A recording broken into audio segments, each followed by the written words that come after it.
papa m'a suspendu de la maison jusqu'à ce que je présente mes excuses à ma sœur, l'enfant prodige. J'ai juste dit d'accord. Le lendemain matin, j'étais parti et ce qui a suivi les a tout détruits. Je m'appelle Julien, j'ai 22 ans, et cette histoire commence quand j'en avais 17. Mais pour comprendre pourquoi je suis parti, il faut comprendre comment était la vie avant ce jour. Ma sœur Amélie, 15 ans à l'époque, a été l'enfant chéri depuis sa naissance. Je parle du genre de favoritisme qui est si évident que même les étrangers le remarquent. Quand nous sortions dîner, les serveurs commentaient que la fille devait être la préférée en se basant sur la façon dont mes parents agissaient. Ce n'est pas une exagération. C'est arrivé plusieurs fois. En grandissant, Amélie a eu tout ce qu'elle voulait. Des vêtements neufs chaque saison alors que je portais les vêtements de mes cousins, le dernier téléphone alors que j'utilisais un modèle vieux de 3 ans. Des leçons de danse, des cours d'art, des colonies de vacances, tout ce qu'elle demandait, elle l'obtenait. Pendant ce temps, on me disait d'être responsable et d'économiser pour mes études supérieures chaque fois que je voulais quelque chose. Les règles étaient différentes aussi. Le couvre-feu d'Amélie était quand elle avait envie de rentrer. Le mien était à 21 h le week-end. Même en terminale, elle pouvait inviter des amis n'importe quand. Je devais demander 3 jours à l'avance et seulement si Amélie n'avait rien de prévu. Sa chambre était son espace privé où personne ne pouvait entrer. Ma chambre, apparemment, était accessible à tous. J'ai appris très tôt que se plaindre de ce double standard ne faisait qu'empirer les choses. Papa me faisait la morale sur ma jalousie envers ma sœur. Maman pleurait parce que je causais des drames familiaux. Amélie souriait d'un air suffisant et trouvait des moyens d'aggraver les choses quand nos parents ne regardaient pas. À 15 ans, j'avais pratiquement renoncé à un traitement équitable. Je faisais profil bas, me concentrais sur l'école et mon petit boulot à la quincaillerie, et je comptais les jours jusqu'à l'université. Le travail a commencé par le réassortiment des étagères, mais j'ai appris à mélanger la peinture, à tailler des clés et à aider les clients à trouver ce dont ils avaient besoin. Monsieur Dubois, le propriétaire, était un homme bon qui me traitait comme une vraie personne au lieu d'un inconvénient. La quincaillerie est devenue mon refuge. Je me portais volontaire pour des heures supplémentaires juste pour éviter d'être à la maison. Monsieur Dubois l'a remarqué et a commencé à m'en apprendre davantage. Plomberie de base, travaux électriques, comment lire des plans. Il disait que j'avais la tête bien faite pour les choses pratiques et que je ne devais pas la gaspiller à simplement remplir des étagères. Tu as du bon sens, m'a-t-il dit une fois. C'est plus rare que tu ne le penses. La plupart des gens peuvent apprendre des faits. Tout le monde ne peut pas apprendre à penser. Cela signifiait plus pour moi que n'importe quel compliment que mes parents m'aient jamais fait. Mais revenons à ce mardi après-midi où tout a basculé. Imaginez la scène. Je suis dans ma chambre, essayant de finir des devoirs d'analyse qui sont pour le lendemain. Je ne dérange personne, j'essaie juste de comprendre les dérivés parce que les contrôles de Monsieur Martin sont brutaux et que je dois maintenir ma moyenne pour mes dossiers d'inscription dans le supérieur. J'avais mes notes étalées, mon manuel ouvert, ma calculatrice et mon ordinateur portable, tout fonctionnait en même temps. Ce devoir particulier valait 20% de notre note du trimestre, et j'avais besoin d'un A pour maintenir ma moyenne. Ma sœur Amélie entre en trombe sans frapper. Procédure opératoire standard pour elle. Elle ne frappait jamais, ne demandait jamais la permission, entrait simplement dans mon espace comme si elle en était propriétaire. Cette fois, elle voulait emprunter mon ordinateur portable parce que le sien chargeait et qu'elle devait finir un projet pour le lendemain. Non, ai-je dit, sans même lever les yeux de mon travail. Je l'utilise. Allez, Julien. J'en ai juste besoin pour genre 10 minutes. Amélie, il est en train de charger en ce moment. Attends 30 minutes. Je ne peux pas attendre 30 minutes. C'est pour la première heure. Je l'ai regardé alors. Et mes devoirs d'analyse sont aussi pour la première heure. En plus, la dernière fois que je t'ai laissé utiliser mon ordinateur portable, tu as téléchargé quelque chose qui lui a donné un virus. Ça m'a coûté 40 € à réparer. Son visage a pris cette expression boudeuse qu'elle utilise quand elle n'obtient pas ce qu'elle veut. Ce n'était pas ma faute. Le site disait que c'était sûr. Le site s'appelait téléchargementsmusiquegratuite.ru. Rien là-dedans ne crie la sécurité. T'es qu'un con. Je suis quelqu'un qui a besoin de son ordinateur portable pour ses devoirs. Utilise l'ordinateur familial en bas. Maman l'utilise pour son travail. Alors attends que le tien charge ou fais ton travail à l'école demain matin. C'est là que son ton est passé de plaintif à méchant. Mon Dieu, tu es si égoïste. Tu ne m'aides jamais pour rien. Tu es le pire frère du monde. J'avais entendu des variations de ce discours des centaines de fois. D'habitude, je l'ignorais et attendais qu'elle parte. Mais cette fois, elle ne partait pas. Elle est restée là, énumérant tous mes échecs en tant que frère pendant que j'essayais de me concentrer sur les dérivés. Tu m'écoutes au moins? A-t-elle exigé? Non. Tu vois, c'est de ça que je parle. Tu t'en fiches même. Amélie. J'ai des devoirs pour demain. Tu as des devoirs pour demain. La différence, c'est que j'ai planifié à l'avance et pas toi. Ce n'est pas mon problème. Son visage est devenu rouge. Tu te crois tellement meilleur que moi parce que tu as de bonnes notes et un boulot stupide. Je ne me crois pas meilleur que toi. Je crois que je suis occupé et que tu dois partir. C'est à ce moment-là qu'elle a attrapé mon manuel sur mon bureau et l'a jeté à travers la pièce. Le livre a heurté le mur avec un bruit sourd, les pages se pliant, mon marque-page tombant. J'étais à la page 247. Maintenant, je n'avais aucune idée où j'en étais resté. Je me suis levé, gardant ma voix calme. Sors de ma chambre. Fais-moi sortir, Amélie. Je ne joue pas à ce jeu, sors. Elle a répondu en me poussant fort, les deux mains contre ma poitrine, utilisant toute sa force. Je ne m'y attendais pas. Nous sommes frères et sœurs, nous nous disputions, mais ça n'était jamais devenu physique avant. J'ai trébuché en arrière, ma hanche heurtant mon bureau, mes bras s'agitant pour retrouver mon équilibre. Ma main a heurté ma bouteille d'eau, l'a renversée, envoyant 60 centilitres d'eau en cascade sur mon bureau. Mes devoirs, mes notes, 3 heures de travail, tout était trempé. L'encre a commencé à couler immédiatement. Les équations se transformant en taches illisibles. Les feuilles que j'avais soigneusement organisées ont commencé à coller ensemble. Ma calculatrice a émis un triste bip alors que l'eau s'infiltrait dans les boutons. J'ai regardé la scène se dérouler au ralenti. Tout ce travail partit en fumée parce qu'Amélie voulait mon ordinateur portable et ne supportait pas qu'on lui dise non. Quelque chose s'est brisé en moi, pas de la colère. La colère aurait été plus facile. C'était une prise de conscience froide et claire. Elle venait de détruire des heures de mon travail et n'avait même pas l'air désolée. Elle avait l'air satisfaite. Je lui ai attrapé le bras, pas brutalement, mais fermement, et je l'ai physiquement déplacé vers la porte.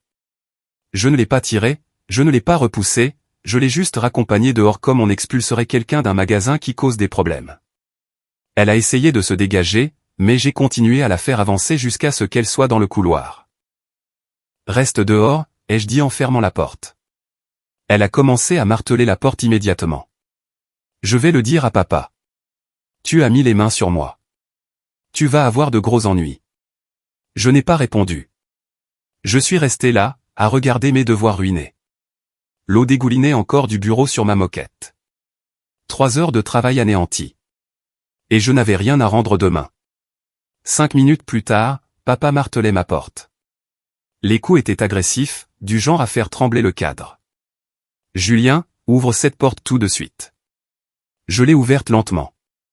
Papa se tenait là, le visage déjà rouge, les veines du cou saillantes. Derrière lui, Amélie avait des larmes qui coulaient sur son visage.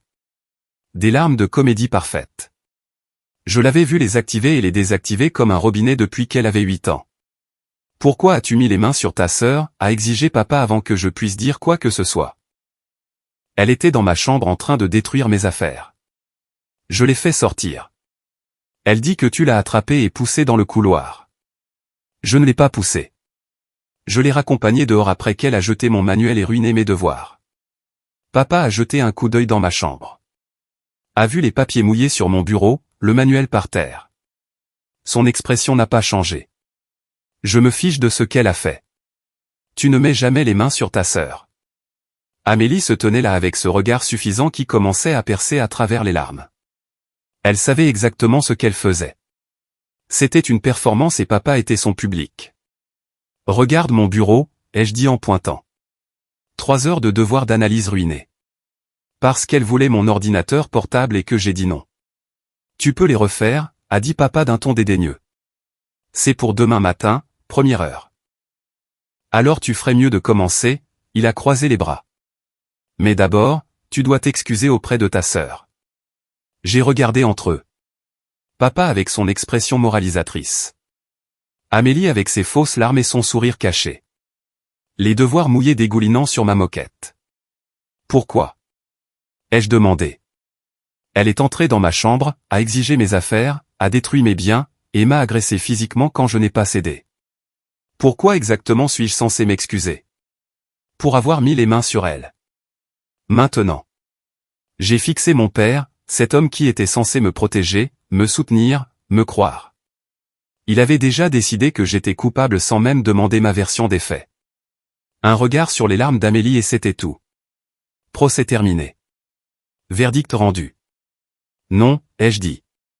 Le visage de papa est passé du rouge au violet. Qu'est-ce que tu viens de me dire? J'ai dit non. Je ne m'excuserai pas pour quelque chose que je n'ai pas fait de mal. Amélie m'a attaqué. Je me suis défendu et j'ai défendu mes biens. Je ne suis pas désolé pour ça.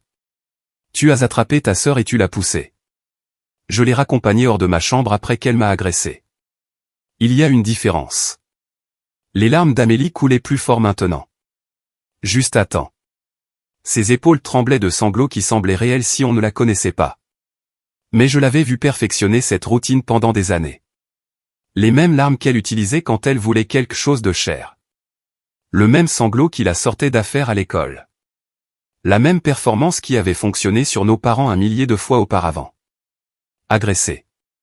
La voix de papa monta d'une octave. C'est ta petite sœur. Tu fais 2 fois sa taille. Je fais environ 15 cm de plus qu'elle et pèse peut-être 15 kg de plus. Ça ne veut pas dire qu'elle a le droit de me frapper sans conséquence. Elle ne t'a pas frappé. Elle t'a poussé. Il y a une différence. L'ironie était incroyable. Quand Amélie mettait la main sur moi, c'était juste une poussée. Quand je la sortais de ma chambre, c'était une agression. Le double standard était si épais qu'on aurait pu le couper au couteau. Papa, regarde mes devoirs. Regarde-les vraiment. Il a jeté un coup d'œil à mon bureau, le voyant à peine. Je vois du papier mouillé. Tu peux le refaire. C'est 3 heures d'analyse pour demain, première heure. Je n'ai pas 3 heures ce soir parce que j'ai aussi de la lecture d'anglais, un quiz d'histoire à réviser, et un service à la quincaillerie jusqu'à 20 heures. Tu aurais dû y penser avant de mettre les mains sur ta sœur. Amélie regardait cet échange avec une satisfaction à peine dissimulée. Les larmes avaient cessé de couler comme par magie. Elle s'est essuyée le visage de façon spectaculaire, laissant juste assez de rougeur pour donner l'impression qu'elle avait pleuré, mais ses yeux étaient vifs et calculateurs. « Je veux des excuses », a-t-elle dit, la voix tremblante. « Il m'a fait peur. »« Je t'ai fait peur ?» Je n'ai pas pu m'en empêcher. J'ai ri. Ce n'était pas drôle. Mais l'audace était si extrême. Il fallait que je rie ou je perdais la tête. Tu es entré dans ma chambre, tu as détruit mes affaires, tu m'as agressé physiquement, et c'est moi qui t'ai fait peur. Tu m'as attrapé. Elle a élevé la voix, s'emportant à nouveau. Tu m'as fait mal au bras. Montre-moi le bleu. Alors elle a retroussé sa manche de façon spectaculaire. Il n'y avait rien là, pas une marque, parce que je ne l'avais pas saisi assez fort pour laisser des traces. Je l'avais juste fermement déplacé vers la porte. Ça fait quand même mal même si on ne le voit pas, a-t-elle gémi. Papa a mis son bras autour de ses épaules. Julien, excuse-toi auprès de ta sœur maintenant. J'ai regardé cette scène. Mon père réconfortant ma sœur qui venait de détruire mes devoirs et de m'attaquer. Tous les deux me regardant comme si j'étais le méchant. Aucun d'eux ne se souciant de ma version de l'histoire. Non, ai-je répété, plus calmement cette fois. Certain. C'est là que papa a lâché la bombe. Très bien. Tu es suspendu. J'ai cligné des yeux. Suspendu de quoi? Je n'ai rien fait à l'école. De cette maison. Tu es consigné jusqu'à ce que tu t'excuses auprès d'Amélie.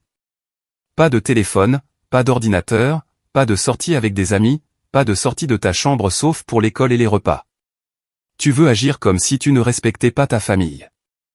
Tu peux rester dans ta chambre et réfléchir à ton comportement. La punition était si follement disproportionnée que je suis resté là à l'assimiler. Consignation indéfinie. Isolement cellulaire dans ma propre maison. Tout ça parce que je ne voulais pas m'excuser de m'être défendu.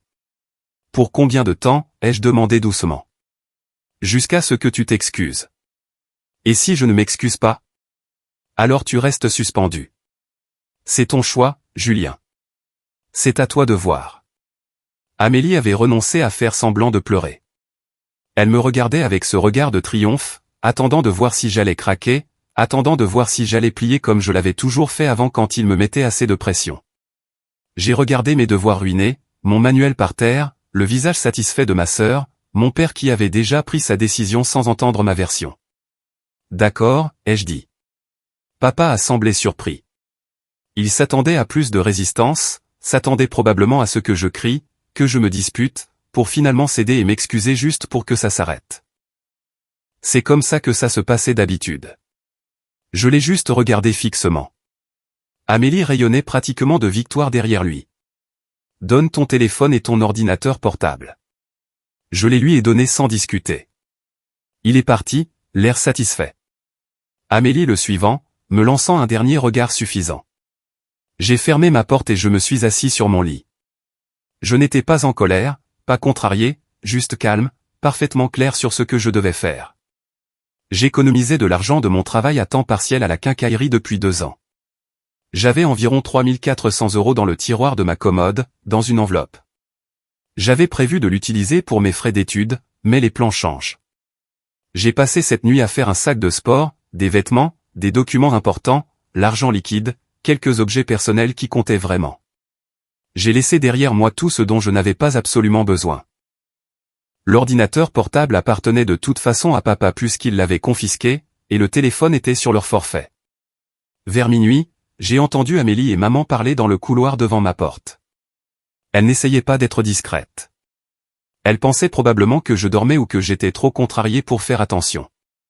La voix d'Amélie a traversé clairement ma porte fermée. Il était si en colère. Tu aurais dû voir son visage quand papa a pris son téléphone. J'ai cru qu'il allait exploser. Eh bien, il l'a cherché, a répondu maman. Tu demandais juste à emprunter quelque chose. Il a complètement surréagi. Exactement. Et puis il m'a attrapé si fort. J'ai encore mal au bras. Je me suis assis sur mon lit en écoutant cette révision de l'histoire. Dans la version d'Amélie, elle avait poliment demandé à emprunter mon ordinateur portable. J'étais entré dans une rage sans raison. Elle était la victime de mon agression, pas la personne qui a détruit mes devoirs et m'a physiquement attaqué. Je suis fier de toi de lui avoir tenu tête, a dit maman. Tu as été courageuse de ne pas laisser ton grand frère t'intimider. Merci, maman. J'ai eu vraiment peur quand il m'a attrapé. C'était ça le problème. Non seulement il cautionnait son comportement, mais il réécrivait activement les événements pour la présenter comme la victime et moi comme l'agresseur. Dans leur esprit, cette histoire était déjà fixée. Amélie était courageuse de s'être défendue contre son grand frère agressif. J'étais l'enfant à problème qui devait apprendre le respect. Rien de ce que je dirais ne changerait ce récit. Ils avaient déjà décidé de ce qui s'était passé et les faits n'avaient pas d'importance. C'est ce qui a scellé ma décision. Cette conversation dans le couloir où elles ont réécrit la réalité pour qu'elle corresponde à leur version préférée. Je pouvais vivre avec une punition injuste. Ce avec quoi je ne pouvais pas vivre, c'était de savoir qu'elles croyaient sincèrement à leurs propres mensonges. Après que leur voix se soit estompée, je me suis levé et j'ai continué à faire mon sac plus soigneusement. J'ai fouillé dans les tiroirs de mon bureau et j'ai trouvé de vieux bulletins scolaires, preuve de bonnes notes qu'ils n'avaient jamais reconnues. J'ai trouvé des photos d'événements scolaires auxquels ils n'avaient jamais assisté parce qu'Amélie avait quelque chose de plus important ce jour-là. J'ai trouvé des cartes d'anniversaire d'amis de l'école, mais aucune de ma famille depuis 3 ans. Tout ce qui était important, tout ce qui prouvait que j'existais et que j'avais de l'importance est allé dans le sac à dos. Tout ce qui me liait à cette maison est resté. J'ai mis mon réveil à 5 heures du matin et j'ai essayé de dormir. Je n'ai pas vraiment réussi. Je n'arrêtais pas de repasser le plan dans ma tête. Mon oncle Bernard vivait à environ 45 minutes en voiture. Je n'étais allé chez lui que 2 fois, mais je me souvenais de l'adresse. Il m'avait dit une fois, à moitié en plaisantant, que si jamais j'avais besoin d'un endroit où dormir, sa porte était ouverte. Il était temps de savoir s'il le pensait vraiment. Quand le réveil a sonné à 5 heures du matin, je me sentais calme. J'ai pris mon sac à dos, j'ai jeté un dernier regard à la chambre. 17 ans de ma vie dans cet espace. Rien ne valait la peine de rester. Je suis descendu doucement. La maison était complètement silencieuse. J'ai laissé ma note sur la table de la cuisine où il la trouverait en premier. Courte et simple. Parti. Ne me cherchez pas. Puis je suis sorti par la porte d'entrée, je suis monté dans ma Renault Clio et j'ai conduit jusqu'à la maison de l'oncle Bernard. Le trajet semblait surréaliste, regarder le soleil se lever sur des rues familières, sachant que je n'y retournerais pas. Chaque kilomètre qui passait était comme un poids qui s'enlevait de mes épaules. Au moment où je suis arrivé dans l'allée de Bernard, je me sentais plus léger que je ne l'avais été depuis des années. Au moment où quelqu'un se réveillait, j'étais déjà chez mon oncle Bernard de l'autre côté de la ville. L'oncle Bernard est le frère cadet de mon père, mais ils ne se ressemblent en rien.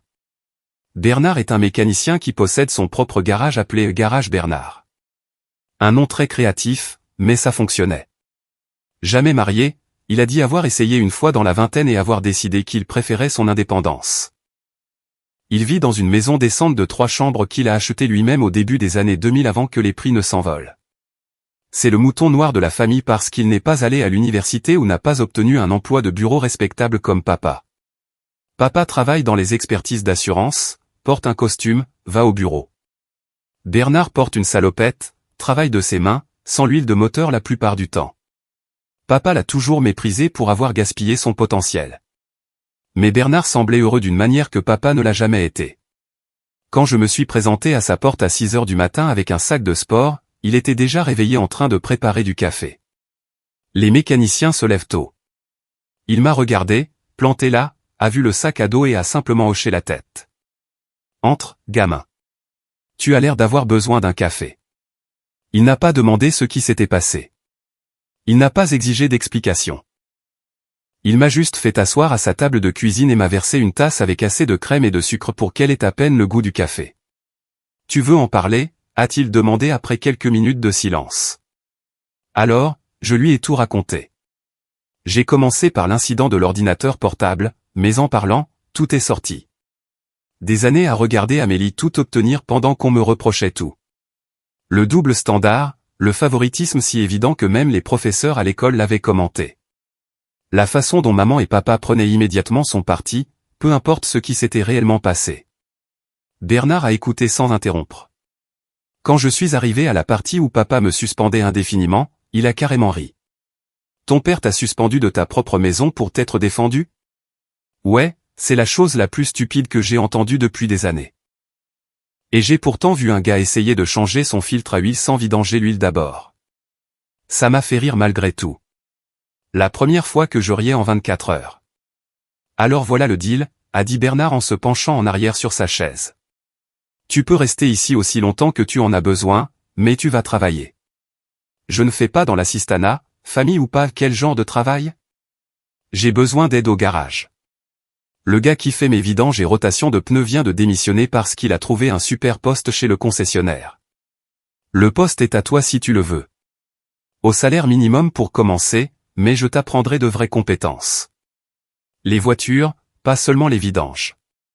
Du vrai travail de mécanique. Quand est-ce que je commence ? Lundi. Je te donne le week-end pour t'installer. Tu peux prendre la chambre d'amis à l'étage. Il y a un lit et une commode. Ce n'est pas grand-chose, mais c'est à toi. J'ai accepté l'offre sans hésitation. C'était la première fois de ma vie que quelqu'un m'offrait quelque chose de juste. Travail contre salaire, respect en échange d'efforts. Pas de jeu, pas de manipulation, pas de favoritisme, juste un échange honnête. Cette première semaine a été intéressante. Mon téléphone avait explosé d'appels et de messages, mais comme papa l'avait confisqué, tous ces messages sont allés à un appareil posé dans le tiroir de son bureau. Il n'avait aucun moyen de me joindre directement. Le téléphone fixe de Bernard a sonné plusieurs fois, mais il a laissé la messagerie vocale prendre le relais. Quand il a finalement décroché le jeudi après-midi, c'était « Maman, est-ce que Julien est là ?» Je pouvais entendre sa voix de l'autre côté de la pièce. « Ouais. Il faut qu'il rentre à la maison. » Ça a assez duré. Il ne rentre pas. Bernard, ce sont des affaires de famille. Reste en dehors de ça. Le gamin a 17 ans, presque 18. Il a fait son choix.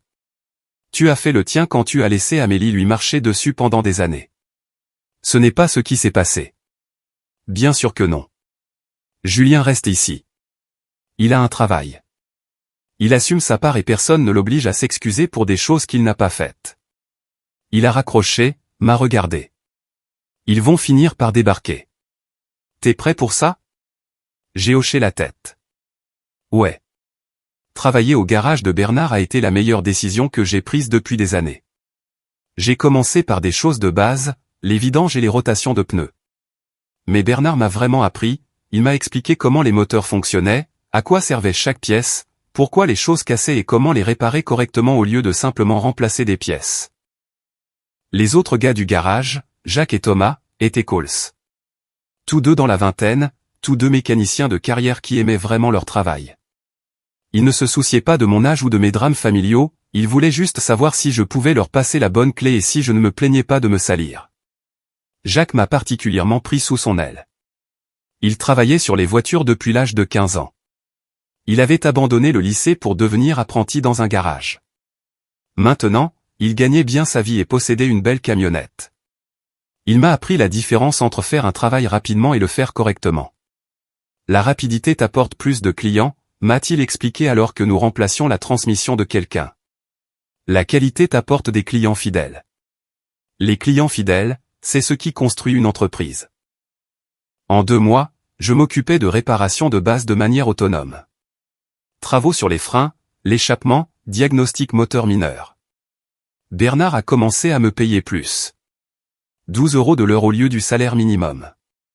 Pas une fortune, mais de l'argent honnête pour un travail honnête. Mon 18e anniversaire est arrivé et passé sans aucun contact de ma famille. Bernard m'a offert une boîte à outils, du genre avec tous les compartiments et une bonne serrure. Jacques et Thomas se sont cotisés pour un jeu d'outils de base pour la remplir. Maintenant tu es officiel, a dit Bernard. Un vrai mécanicien a ses propres outils. Cette boîte à outils signifiait plus pour moi que n'importe quel cadeau d'anniversaire que mes parents m'aient jamais donné. Au 4e mois, j'avais économisé assez pour acheter une vieille camionnette à une vente aux enchères. Un Peugeot pick-up de 1998 avec 290 000 km, il avait besoin de travaux, mais le châssis était solide. Bernard m'a laissé utiliser le garage après les heures de fermeture pour le réparer. J'ai remplacé la courroie de distribution, refait complètement les freins, réparé la fuite d'échappement, reconstruit le carburateur. Jacques m'a aidé avec les problèmes électriques. Thomas m'a montré comment réparer correctement les points de rouille. 3 semaines plus tard, j'avais une camionnette qui roulait, que j'avais achetée et réparée avec mon propre argent et mes propres compétences. C'est à ce moment-là que ma famille s'est finalement montrée. J'étais sous une Renault Clio en train de changer le joint du carter d'huile quand j'ai entendu la cloche du garage sonner. Je suis sorti de sous la voiture pour voir papa, maman et Amélie debout dans l'atelier. Ils semblaient déplacés. Papa dans sa tenue de bureau décontractée. Maman dans sa tenue de grand magasin. Amélie dans des vêtements de marque que je ne reconnaissais pas. Pendant ce temps, j'étais couvert d'huile et de saleté, portant une salopette qui avait connu des jours meilleurs. Julien, a dit papa, il faut qu'on parle. Je travaille. C'est important. Je me suis levé, m'essuyant les mains sur un chiffon. Bernard est apparu de son bureau, une tasse de café à la main. Il n'a rien dit, il s'est juste positionné de manière à pouvoir tout voir. « Qu'est-ce que vous voulez ?» ai-je demandé. Maman s'est avancée. « Nous voulons que tu rentres à la maison. » Ça a assez duré. Tu as fait passer ton message. Quel message? Que tu étais contrarié. Nous comprenons. Mais tu ne peux pas simplement fuir tes problèmes. J'ai failli rire. Je n'ai pas fui mes problèmes. Je me suis retiré d'une situation où j'étais puni pour m'être défendu. Amélie a finalement pris la parole. Je suis désolé pour ce qui s'est passé. On peut juste passer à autre chose?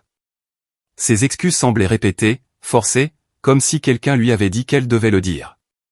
De quoi es-tu désolé exactement, ai-je demandé. Pour la dispute, pour t'avoir causé des ennuis. Et pour avoir détruit mes devoirs? Pour avoir menti sur ce qui s'est passé? Pour t'être fait pleurer pour manipuler papa. Elle a semblé mal à l'aise. Je n'ai pas menti. Si, tu l'as fait. Et tu le fais depuis des années. J'en ai juste marre d'être ton bouc émissaire. Le visage de papa devenait rouge. Julien, ça suffit. Tu vas rentrer à la maison. Cette histoire d'indépendance a assez duré. J'ai 18 ans. Vous ne pouvez rien me faire faire. Tu es encore au lycée. Tu dois finir tes études. Je suis en train de les finir. J'ai été transféré au programme du soir. Je suis diplômé dans 2 mois. Ça l'a fait taire. Il ne savait pas que j'allais à l'école du soir tout en travaillant au garage. Il ne savait pas que j'étais en bonne voie pour obtenir mon diplôme à temps malgré mon départ de la maison.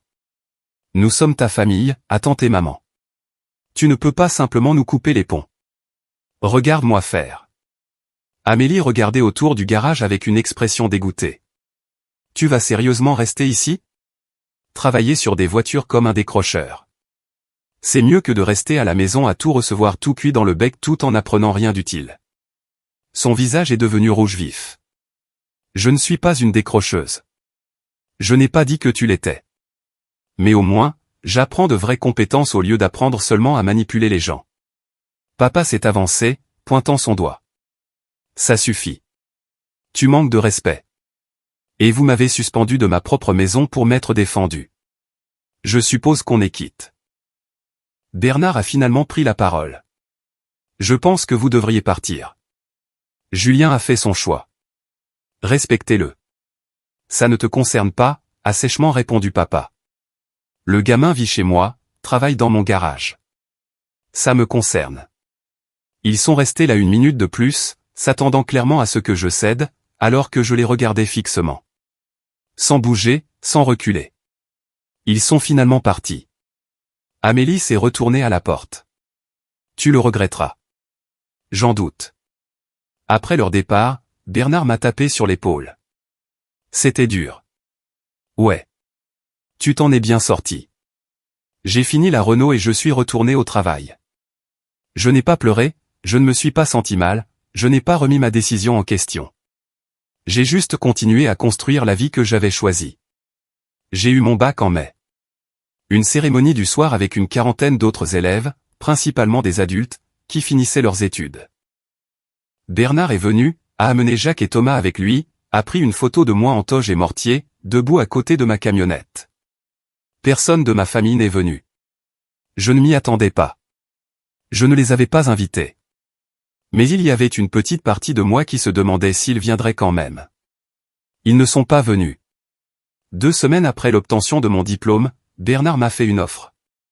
Tu es ici depuis 9 mois. Tu apprends vite, tu travailles dur, les clients t'apprécient. Et si on officialisait les choses? Officialiser comment? Un partenariat. Pas à parts égales. Pas encore. Mais 20% des bénéfices du garage. Tu continues à travailler, à apprendre, à développer l'entreprise avec moi. Ce pourcentage augmentera chaque année. Je ne savais pas quoi dire. C'était plus qu'un travail. C'était un avenir. Quel est le piège, ai-je demandé. Pas de piège. Tu l'as mérité. En plus, je ne rajeunis pas. Je préfère avoir quelqu'un de confiance pour construire ça avec moi plutôt que de vendre à une chaîne d'entreprise quand je prendrai ma retraite. Nous avons conclu l'affaire. Bernard a fait rédiger les papiers légalement. Déposés à la préfecture. À 18 ans, j'étais propriétaire partiel d'une entreprise légitime.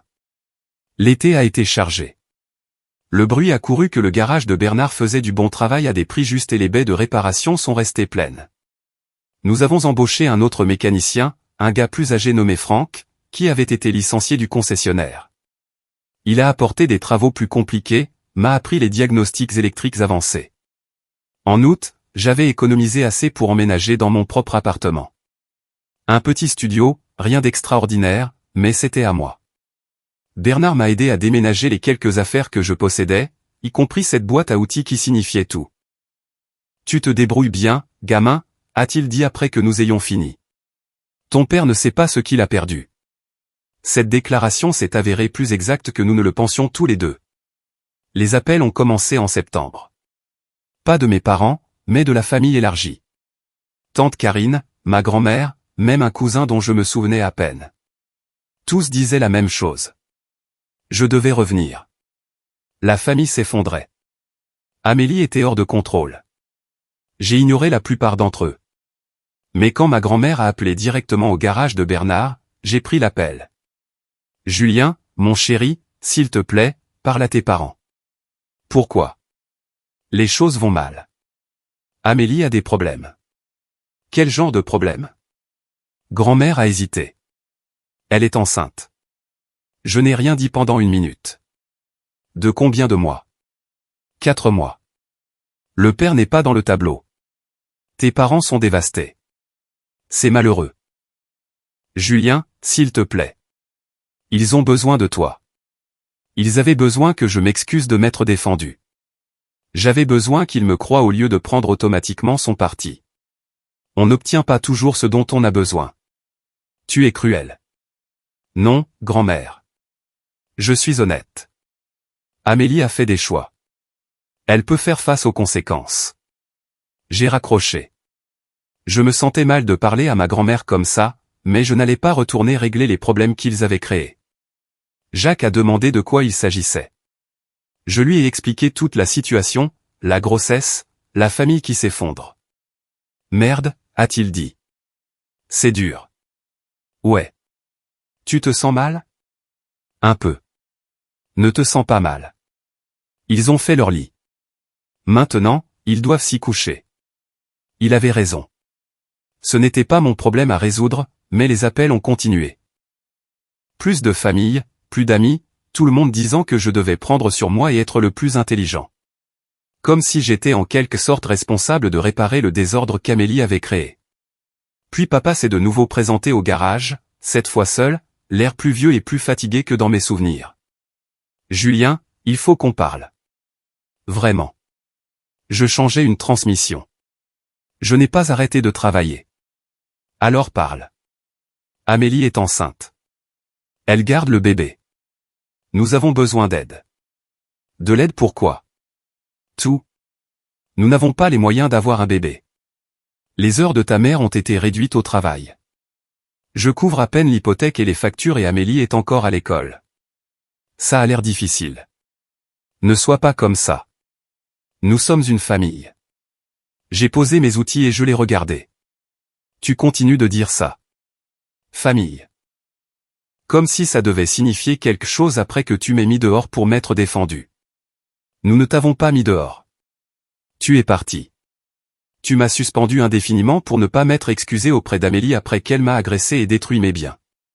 Que étais-je censé faire? Nous nous attendions à ce que tu t'excuses et que tu passes à autre chose, pas que tu abandonnes ta famille. Je n'ai abandonné personne. J'ai choisi de ne plus être un bouc émissaire. Papa s'est passé la main dans les cheveux. Écoute, je ne suis pas là pour me disputer sur le passé. Je demande de l'aide. Nous avons besoin d'argent. Le bébé doit naître dans 5 mois, et nous ne sommes pas prêts. Prends un deuxième emploi. J'ai 52 ans, Julien. Je ne peux pas travailler à 2 emplois. J'avais 17 ans, je travaillais à temps partiel et j'allais à l'école. Tu trouveras une solution. Pourquoi es-tu si difficile? Je me suis retourné vers la transmission. Je ne suis pas difficile.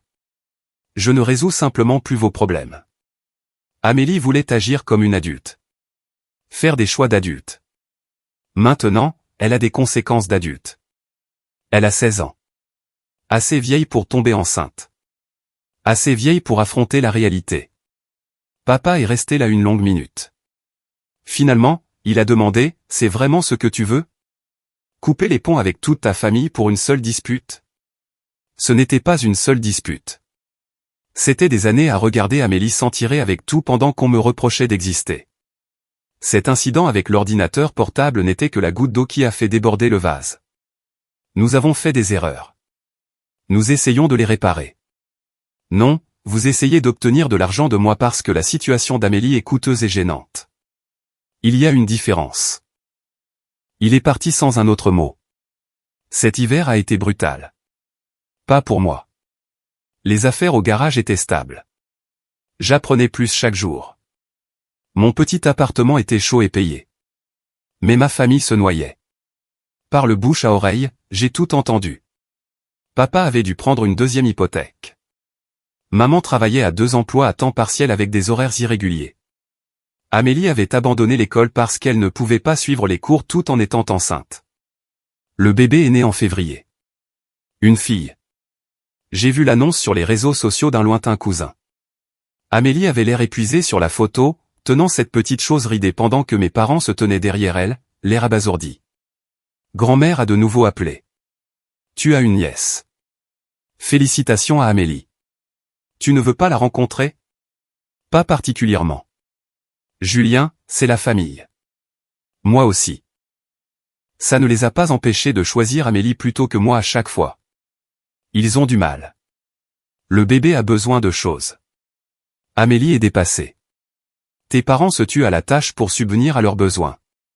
Ils auraient dû y penser avant de cautionner le comportement d'Amélie pendant 16 ans. Tu es sans cœur. Non, grand-mère. Je suis réaliste. Ils ont fait des choix. Les actions ont des conséquences. J'ai appris cette leçon quand j'ai été suspendu pour m'être défendu. Maintenant, c'est à leur tour de l'apprendre. Elle m'a raccroché au nez. Je ne lui ai pas parlé depuis. Les appels de ma famille sont devenus plus désespérés au cours des mois suivants. Papa demandant des prêts. Maman suggérant que je revienne à la maison pour aider avec les dépenses.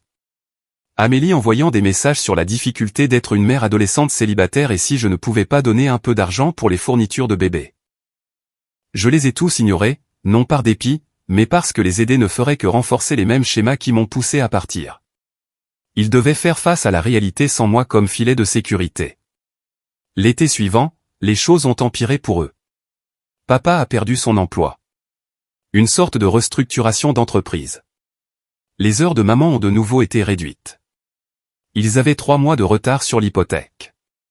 Pendant ce temps, j'ai acheté une meilleure camionnette, réparé l'ancien Peugeot pick-up et l'ai vendu pour un bénéfice décent. J'ai acheté un Renault Alaskan plus récent avec moins de kilomètres. Bernard a augmenté ma part des bénéfices à 30% après que nous ayons une autre meilleure année. Je mettais de l'argent de côté, construisant une vraie sécurité financière. Le contraste ne m'a pas échappé. 1 an et demi auparavant, je vivais sous leur toit, suivant leurs règles, étant blâmé pour tout ce qu'Amélie faisait. Maintenant, j'étais indépendant, réussi, construisant quelque chose de réel, et il s'effondrait sans que je sois là pour être blâmé. Jacques l'a fait remarquer un jour alors que nous faisions un remplacement de moteur.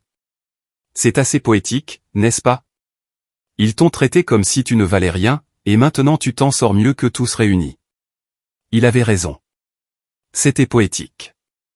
Aussi un peu triste, mais pas assez triste pour revenir et arranger les choses pour eux.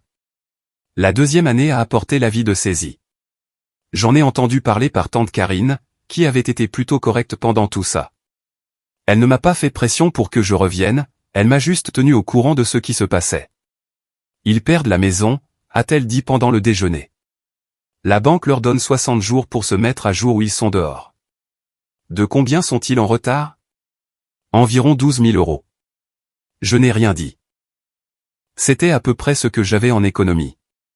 De l'argent que j'avais gagné en travaillant au garage. De l'argent que j'avais économisé pour les urgences ou les opportunités futures. Je sais ce que tu penses, a dit Karine. Et je ne te demande pas de les renflouer, mais je voulais que tu le saches. Merci de me le dire. Pour ce que ça vaut, je pense que tu as fait le bon choix en partant. Ton père a toujours été têtu, et ta mère a cautionné le comportement d'Amélie pendant des années. Mais il reste ta famille. Une famille qui a choisi Amélie plutôt que moi à chaque fois. Je sais. Je voulais juste que tu aies toutes les informations. J'y ai pensé pendant quelques jours. 12 000 € sauveraient leur maison. Les empêcherait de se retrouver à la rue, résoudrait leurs problèmes immédiats. Cela leur apprendrait aussi que je viendrais en courant chaque fois qu'ils auraient besoin d'être secourus, qu'ils pourraient me traiter comme des ordures et que je serais toujours leur filet de sécurité. Je ne leur ai pas donné l'argent. Ils ont perdu la maison en novembre. Ils ont emménagé dans une petite location de l'autre côté de la ville, 2 chambres pour 4 personnes, en comptant le bébé. Papa a trouvé du travail dans un magasin de détail. Maman faisait de la saisie de données depuis la maison. Amélie vivait avec eux, ne travaillant toujours pas, complètement dépendante. Ce Noël-là, j'ai reçu une seule carte d'Amélie. À l'intérieur, il y avait une photo du bébé, maintenant presque 1 an, avec une note. Joyeux Noël de la part de ta nièce, Émilie. Elle adorerait rencontrer son oncle un jour. Nous sommes au 847 rue des Pins si jamais tu veux passer. Amélie. La manipulation était évidente. Utiliser le bébé pour me culpabiliser et me pousser à prendre contact, mais j'ai regardé cette photo pendant longtemps. La gamine avait les yeux d'Amélie, le nez de mon père, complètement innocente dans tout ce drame familial. J'ai failli y aller en voiture. Presque. Puis je me suis souvenu du visage suffisant d'Amélie quand papa m'a suspendu. Je me suis souvenu des années de ses mensonges et de ses manipulations. Je me suis souvenu de mes parents la choisissant plutôt que moi à chaque fois. J'ai jeté la carte. Bernard m'a demandé si ça allait. Je lui ai parlé de la carte, du fait que j'avais failli craquer. Ça aurait été facile d'y aller, a-t-il dit. Jouer le héros. Rencontrer le bébé. Faire la paix. Ouais, mais rien n'aurait changé. Amélie serait toujours l'enfant chéri. Tu serais toujours le plan de secours. Probablement raison. Je sais que j'ai raison. Il nous a servi du café à tous les deux. Pour ce que ça vaut, je suis fier de toi. Il faut du cran pour s'en tenir à ses principes quand la famille est impliquée. Merci. Tu te débrouilles bien, gamin. Mieux que bien. Ne laisse pas la culpabilité te faire oublier ça. Aujourd'hui. J'ai 22 ans maintenant. Bernard m'a fait partenaire à 50-50e le mois dernier après 4 ans de collaboration. Nous ouvrons un deuxième emplacement au printemps prochain. J'ai acheté une maison, petite mais à moi, que je rénove pièce par pièce, en utilisant les compétences que j'ai acquises au garage. J'ai une petite amie, je l'ai rencontrée quand elle a amené sa voiture pour les freins. Elle est enseignante, intelligente et drôle. Elle se fiche que je sois mécanicien au lieu d'avoir un diplôme universitaire prestigieux. Elle aime que je puisse réparer des choses et travailler de mes mains. Ma famille a toujours du mal, d'après ce que j'entends. Papa travaille maintenant dans la gestion de vente au détail. Mieux qu'avant, mais pas génial. Les heures de maman sont stables, mais le salaire est bas. Amélie vit toujours avec eux. Elle a finalement trouvé un emploi à temps partiel dans un café, mais ça couvre à peine ses dépenses. Émilie a presque 3 ans. Je ne l'ai jamais rencontrée. Je ne prévois pas de le faire. Le mois dernier, papa s'est présenté au garage une dernière fois. Il n'a pas demandé d'argent cette fois. Il voulait juste parler. J'ai eu tort, a-t-il dit. À propos de ce jour avec Amélie, de t'avoir suspendu. À propos de tout. D'accord. Je ne te demande pas de revenir ou de nous pardonner. Je voulais juste que tu saches que je le vois maintenant. Comment nous t'avons laissé tomber. Je ne savais pas quoi dire. Une partie de moi voulait rester en colère, garder ce mur dressé. Mais surtout, je me sentais juste fatigué de porter ça.